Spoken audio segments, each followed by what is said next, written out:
好看。快喝点汤，吃点点心。好。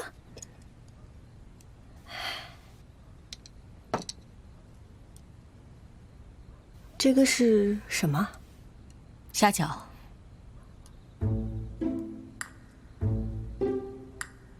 合胃口吗？喝，好吃。妹妹是第一次来广州吧？是，之前没来过。那怪不得，我们广州的点心是很好吃的。是啊，那以后姐姐就都带我出去逛逛，带我吃广州的点心哦。好啊。对了，姐姐你是干什么的？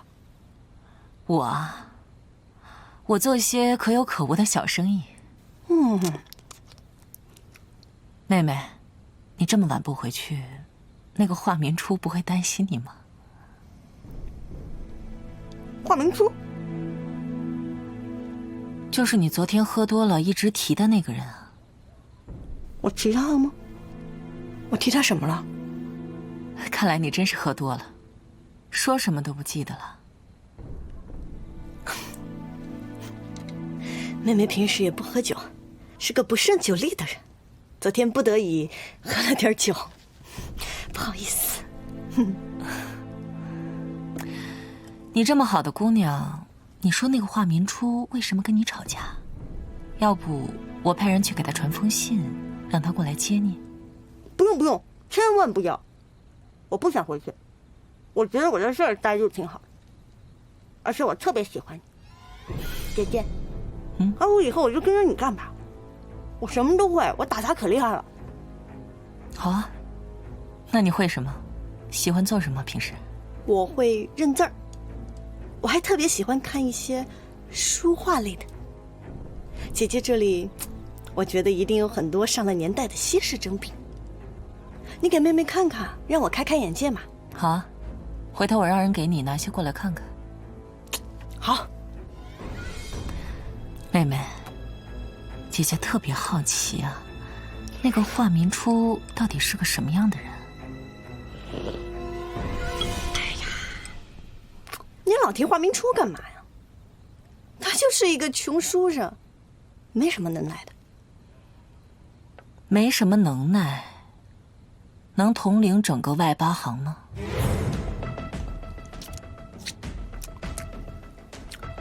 做可有可无小生意的人，不也占领着半个广州吗？哼，你是怎么知道我的？那姐姐又是怎么知道华明初带领八行呢？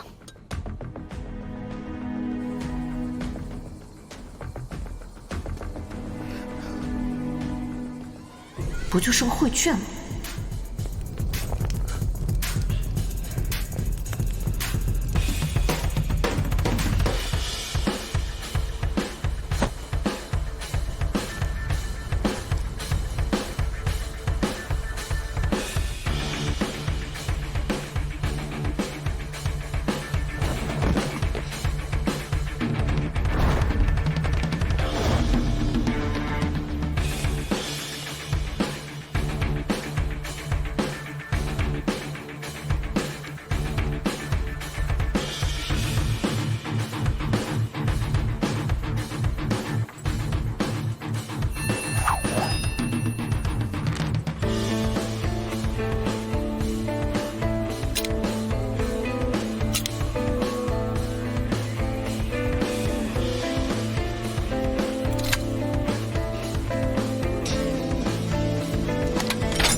有暗器！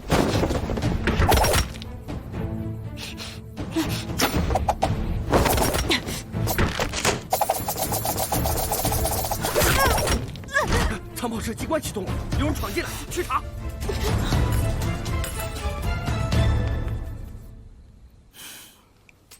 吃。白老板，白老板，白老板，有人闯入仓库。滚！这是。白老板，您去忙吧，这儿我一个人就可以了。也好，你先吃着。有什么需要随时叫他们。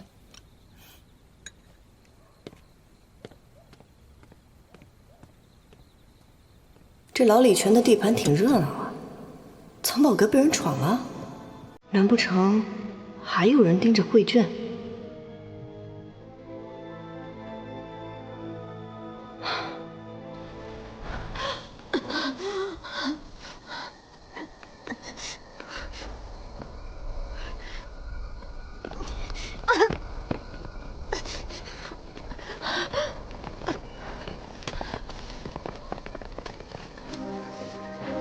分头队，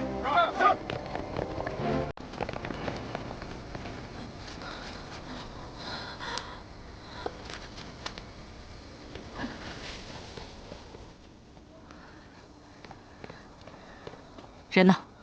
跑了。跑了？你不是说没人能跑得出去吗？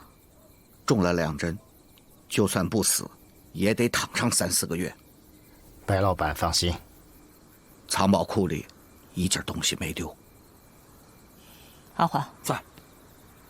最近有什么新东西入库吗？没有，都是一些旧物。全都给我翻出来。是。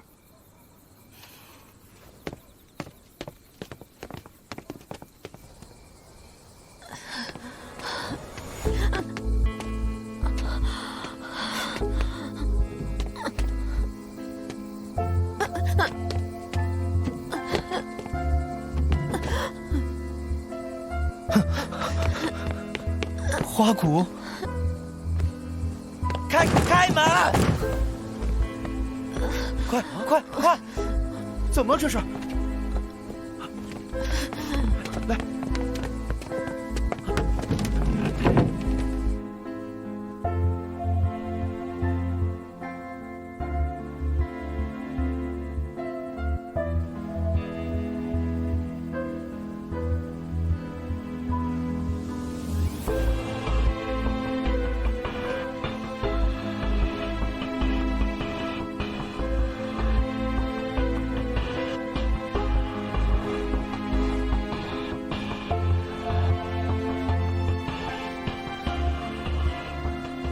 吃卷人，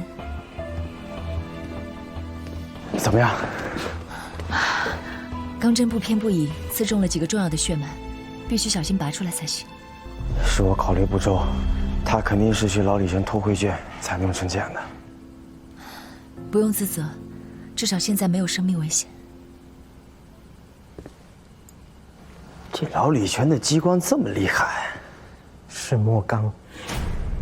什么？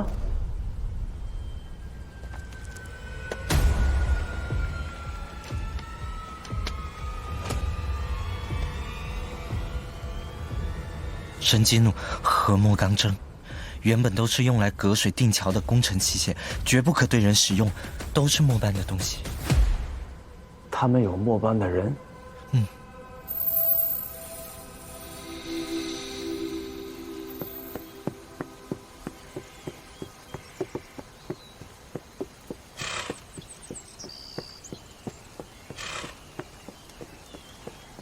明日进广州城，等我传信。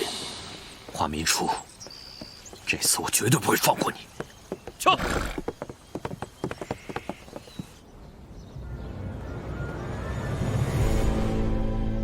藏宝库没有任何东西遗失，唯有这幅画卷是最新入库的。之前从未有过贼敢闯我们老李泉。这么想来，这幅画卷很是蹊跷。画。我会认字儿，我还特别喜欢看一些书画类的。姐姐这里，我觉得一定有很多上了年代的稀世珍品。你给妹妹看看，让我开开眼界嘛。下去。走了。貌似来道画，看来这幅画的作用不小啊。既然画不寻常，那这贼是大有来历呀。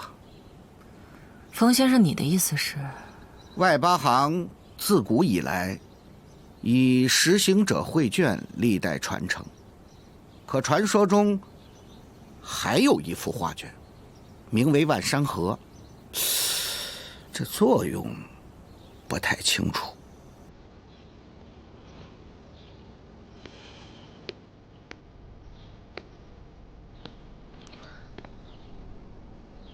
可说不定这幅画能成为我们的重要筹码。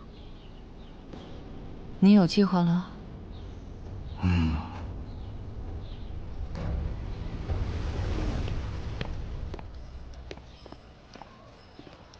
什么表？什么毛病？师傅，说。镇上的情形怎么样了？都好。刚收的表放在抽屉里，你收拾一下。晚辈华明初拜见莫老前辈。我这个破店地方太小，容不得你持卷人的大驾，请回。师傅，前辈，事关余下4行，尤其是末班的安危，请您听我说完。当年你父母的事，我倒也在场，一定要兴师问罪。我一个老头子，倒也无妨。晚辈不敢用家事滋扰前辈，只不过这次事情重大，而且与末班记忆有关，还望前辈和末班能够相助。与末班何干呢？小哥说，有人用神机弩伤人。神机弩又死不了人。师傅，神机弩配木钢针。你说什么？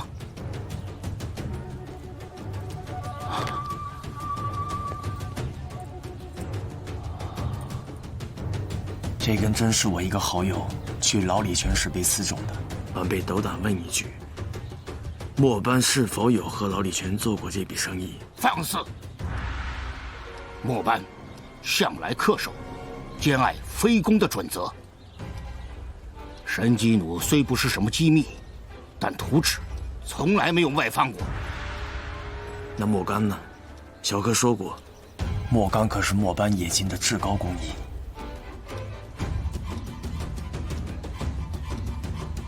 这件事，我会差专人去调查，不有劳持卷人费心了。小叔，送客。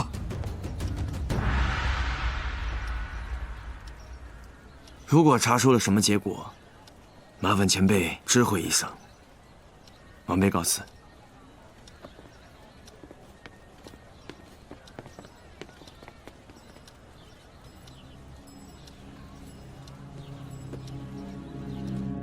上上啊！啊，这看看，看看这个，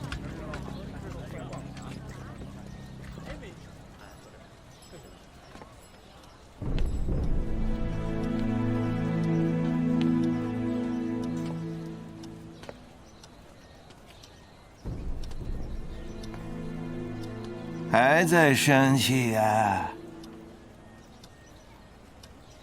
都多少年了？前辈不声不响，就把小叔送到日本去了，就为了保护这么一个人。什么叫做这么一个人呢？他可是咱们的持卷人。你说我这眼光厉不厉害啊？你耽误了我培养小叔的最好的年龄。你怎么就知道？科书留洋所学，比末班本事要来得差呀。我的眼光一直不差，是实话。你还得感谢我呀。回你的神通牌楼去吧，我这地方太小了。还是个臭脾气。唉，40多年了，末班啊，也该安安稳稳的退出江湖了。大小姐，谛听市汇总情报，一处郊野破屋曾有华玉枝的踪迹，而他最近的行动，往往用一本书籍里的句号作为暗号沟通，说不定这本书就有线索。消息确认吗？谛听师门汇报，确实有疑似华玉芝的人在广州出现过。益阳的溪水姑娘在老李泉老板白锦手里，咱们是不是？谛听师该做的就去做，不用问我了。好的。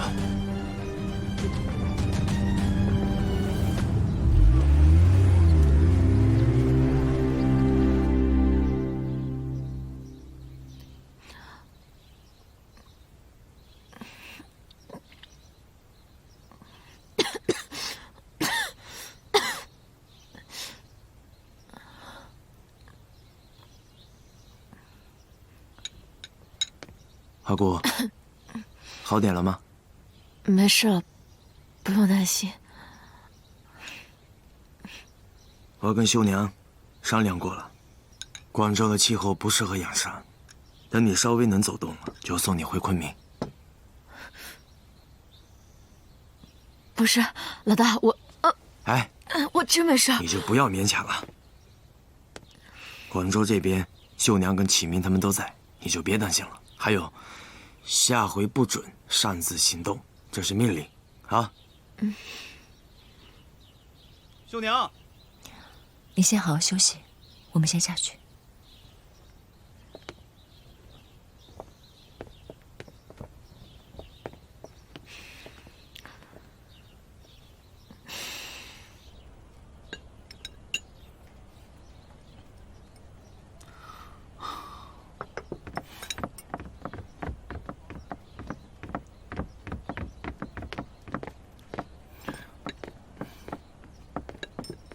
哪儿来的？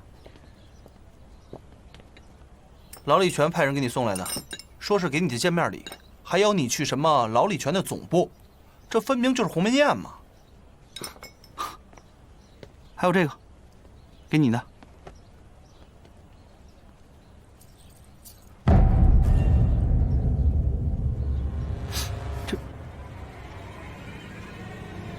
这是溪水姑娘的项链。老李全的总部可不是那么好闯的，池卷人，你万万不能中了他们的圈套。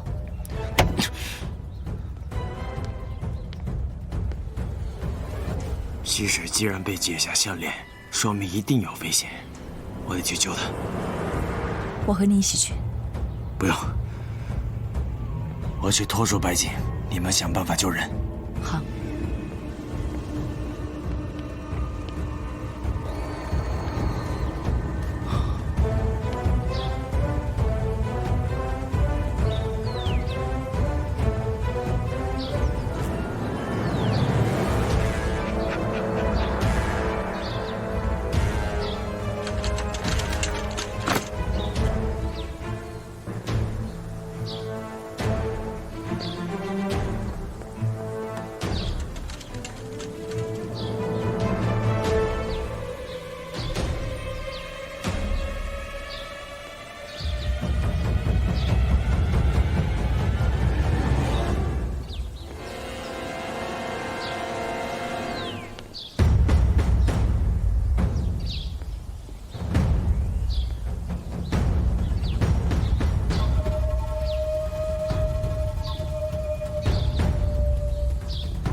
早闻八行池卷人大名，今日相见，果然名不虚传。白老板在广州也是声名远扬，久仰久仰。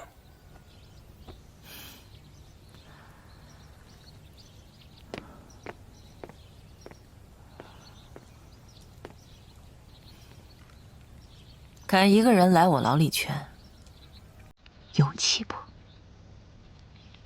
你怎么知道我是一个人来的？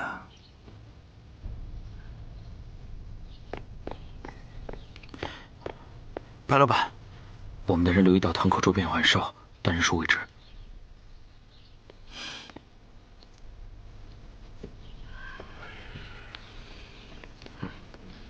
请坐。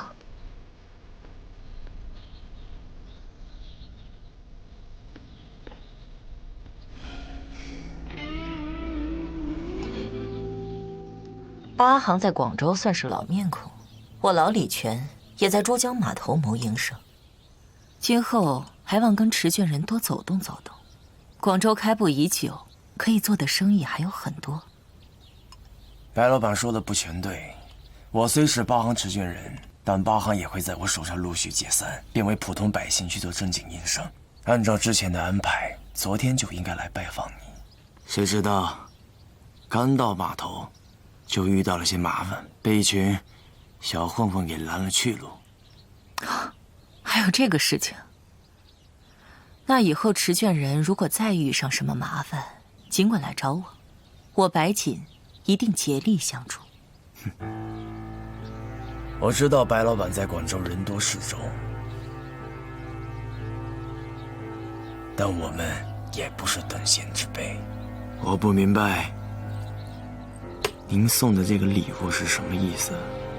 您要是有什么条件，尽管提。池卷人应该是误会了，我跟这位姑娘一见如故，相谈甚欢。是吗？那我就不绕弯子了。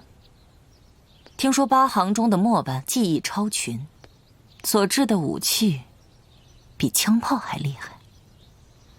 为了对付云门，我想从末班买一批武器。前几日我去拜访了末班，被他们轰出来了。白老板，末班守则向来是兼爱非攻，再加上我这次来广州的目的本就是让末班退隐江湖，你想让我帮你从他们手里买武器，怕是有点难度。那池卷人就是跟我开玩笑了。你刚来广州，想必末班还未解散。既然八行接听池卷人号令，想从末班买一批武器，那不是你一句话的事儿吗？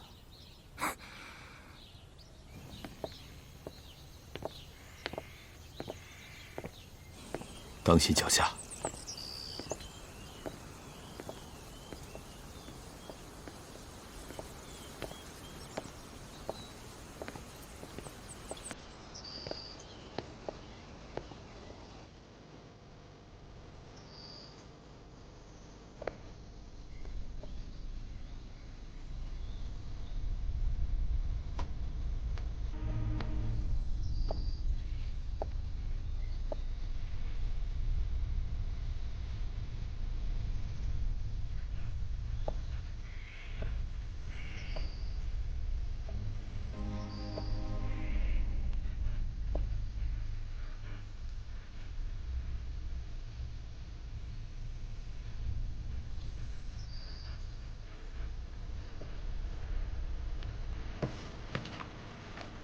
就是他，费家楼的婚礼。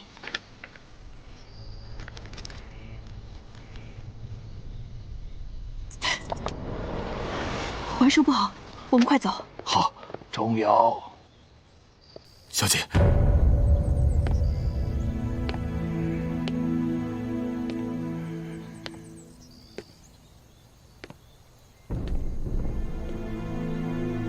仙流气人见过六耳先生。仙流气人，你和少玉太像了，太像了。华玉之，你果然没有死。你总得叫我一声伯父吧？你到底想对小初做什么？不愧是少玉的孩子，从北京开始你就着手调查我。你这个六耳先生着实敏锐，我相信少玉的在天之灵一定会万分欣慰的。你从北京的时候就知道我在调查你，对，全都知情。相比之下，你比我更像六儿。我不是无所不知，只是格外关心儿子罢了。我不在乎这些。你是他父亲，你为什么不露面？你为什么不帮他？你打算做什么？那你对他又是什么企图呢？自然是保护。那我相信你应该能够理解我。什么意思？我死了20年，但我始终没有忘记让八行一众退隐江湖的夙愿。我本想暗中看他一天天长大，让他与你结连理，度余生。但没想到，总有人暗中破坏。方远吉，他背后定有主谋，但具体是谁，我就不清楚了。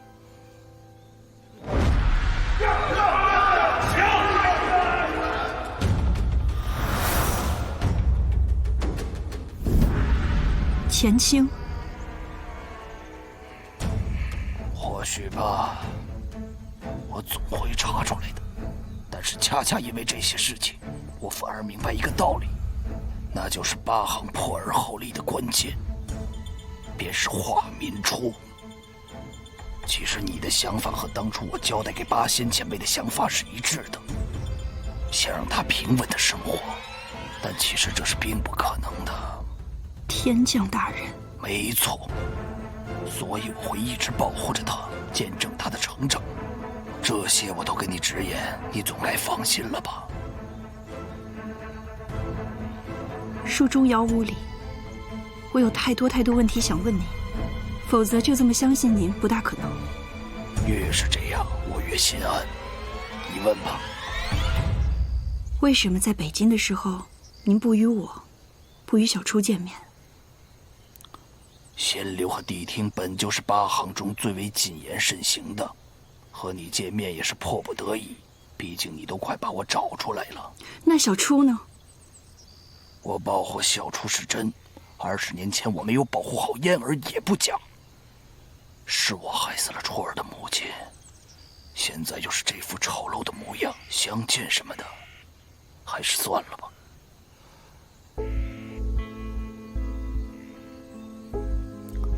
被你逼出来也实属无奈。你不要跟小初提起，那我就先走了。请您等一下。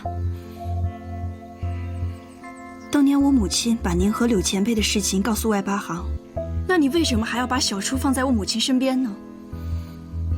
将小初放到你母亲身边是八仙前辈的打算。我本以为我会纵身祸害，难以脱身。他告诉了我他的想法。八仙前辈知道你母亲对我的情愫，知道他心底的愧疚，了定这一切之后，他断定唯有你母亲才最能保护好初儿。这一步果然不愧是神通风范呢。那我该怎么办？你问我该怎么办？钟瑶当六儿不过6年，还有很多事情不太熟悉。后生可畏，六儿通晓一切信息，我会帮你做决断。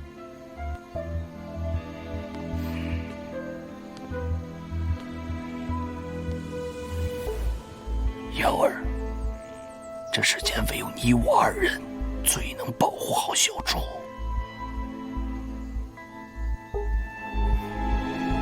好，瑶儿听伯父的。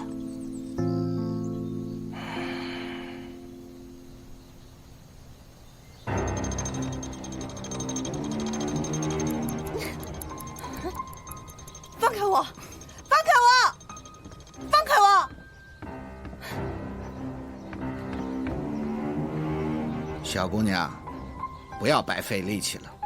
末班的手艺，什么时候让人失望过？你不配提末班。我配不配？不是你这丧家义阳说了算的。你。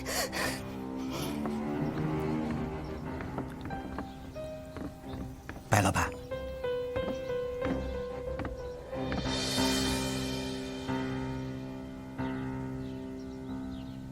期待吧。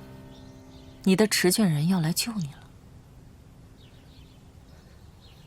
你太看得起我了，我就是个野丫头，你威胁不了持卷人。哼，那你是没看见他为了救你那个着急的样子。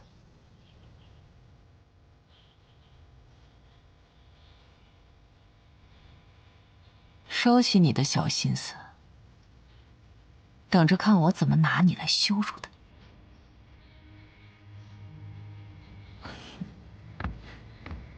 你现在把我锁在这儿，就说明你还没抓到他。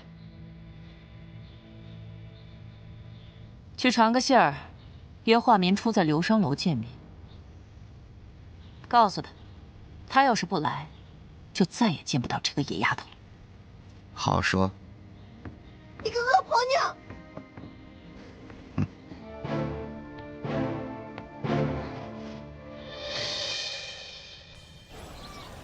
谛听传信，老李全已经转移了溪水。他们扣留溪水，是为了胁迫墨班，可他不知道墨之山根本就不听我的号令，又怎么会在乎溪水的安危呢？我们已经跟广州的谛听联络上了，只要老李全那边一有动作，就会通知我们。就怕这次营救不成功，溪水只会更危险。姐姐，持卷人，溪水姑娘的本事大着呢。要说她留在老李全出不来，那还有可能；可要说她有什么生命危险，那倒也不至于。那也得赶紧把她救出来。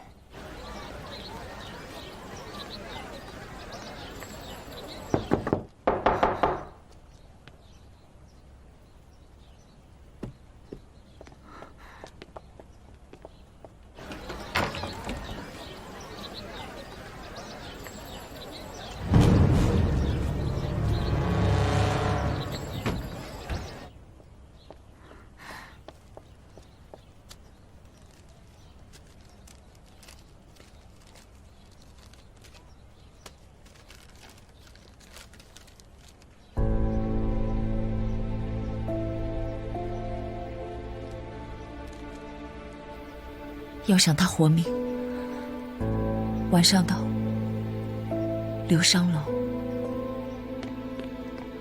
叮嘱柯叔不要让他乱来。好。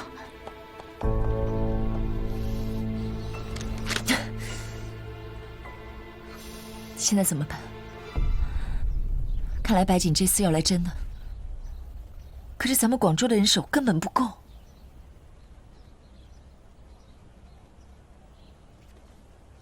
他们人多势众，不能硬拼，只能取隔山打牛，借力之计。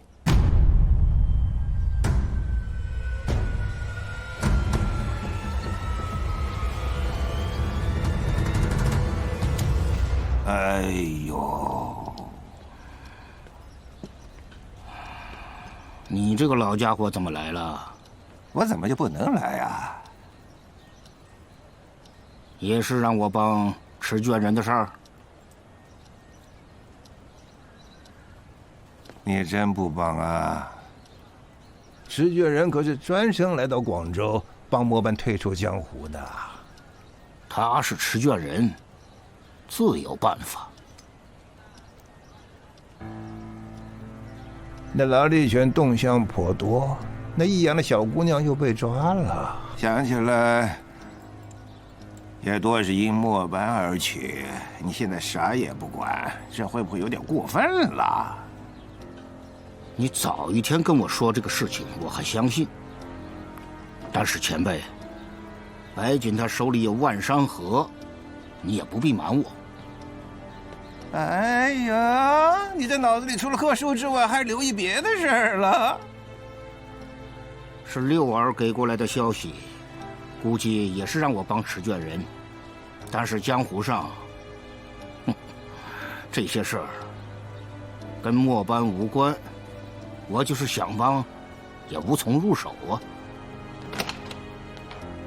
你也老大不小的了，说到江湖。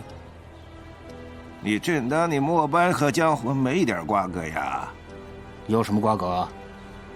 带我牌楼坐坐。你的意思是？没错，将军百战。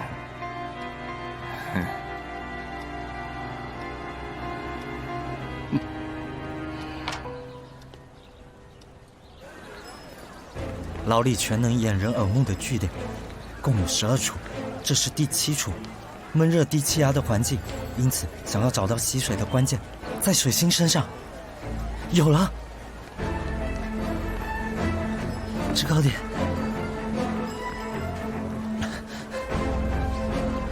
制高点，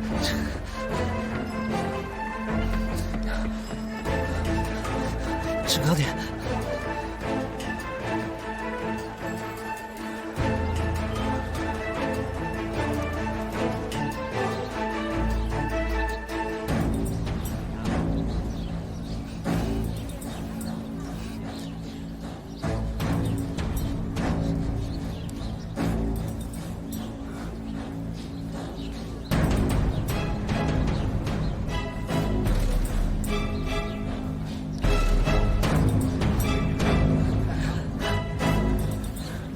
终于找到你了，小家伙。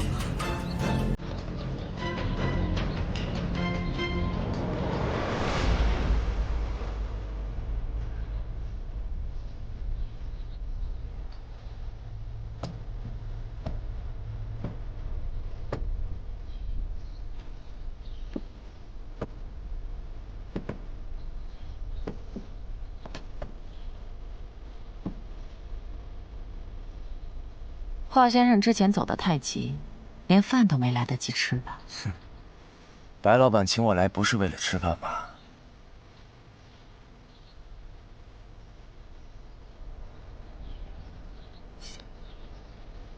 华先生，请。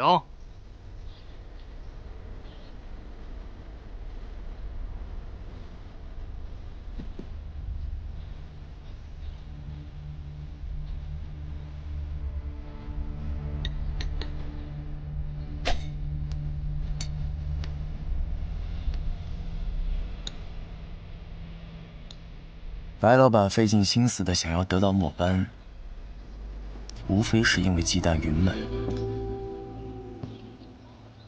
不如我做个中间人，让大家把误会还有矛盾解开，如何？华先生也是江湖中人，你应该很清楚，和云门的战斗已经见了血。我也要为我老李全考虑啊。商业斗争根本不涉及枪火，这一点我还是知道的。我白锦只是个做生意的，老李全也是区一个商会。哼，哪来的枪火？我在乎的是生财有道。四方不武，何来生财有道？我也希望这广州能早些太平。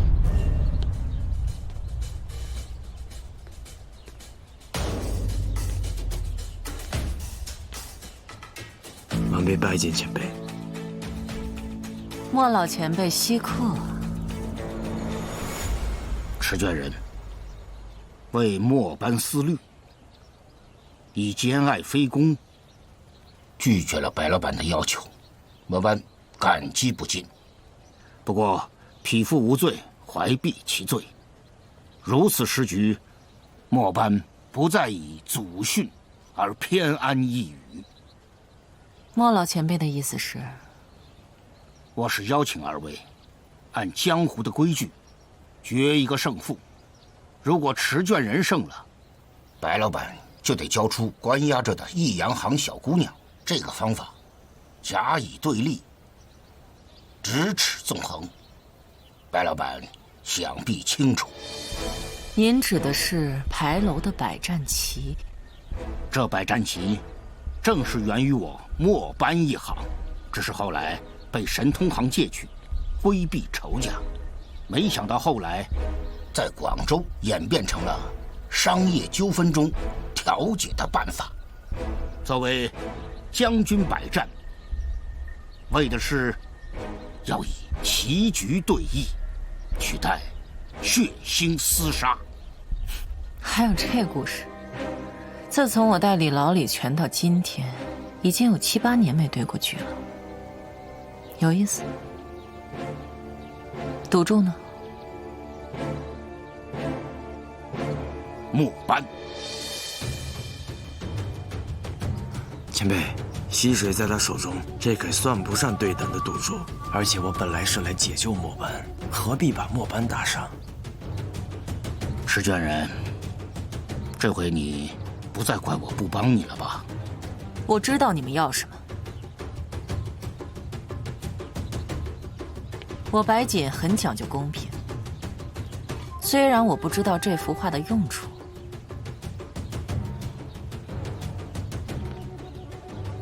但这注我下定了。